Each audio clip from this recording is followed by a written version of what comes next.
на Благодарам. председателката на комисијата, навистина се изврши еден груб упад, можем да кажем слободно, во правото на пратеникот да зборува, да искористи говорницата за искажување на ставови.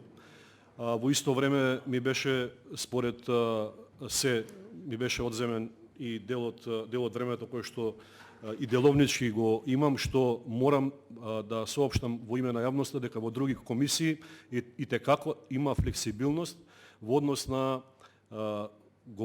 говорите кои што се однесуваат на комисиите.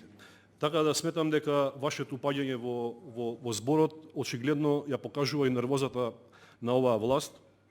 Очигледно дека бројките кои што ги истакнав, особено во делот на кражбите кои што се случуваат во енергетските компании АДЛМ и АДМЕПСО, силно ве погодија и можеби добивте и наредба од некого директно да интервенирате со цел скратување на мојот говор, а се со цел јавноста да не ја слушне вистината за она што се случува, затоа што како крајни корисници ќе плаќаат повисока електрична енергија, а нема да плаќаат пониска електрична енергија.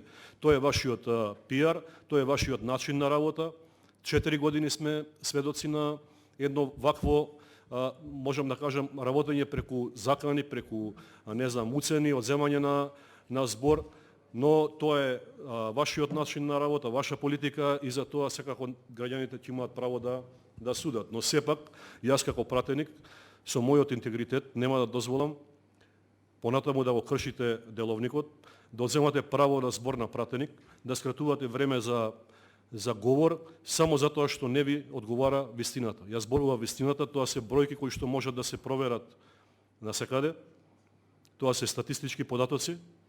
Значи, едноставно народот треба да знае. И ова е единственото место во оваа загушена Македонија каде што не функционираат медиумите, каде што за жал постои една негативна кампања, единственото место во државата од каде што може да се слушне гласот на вистината.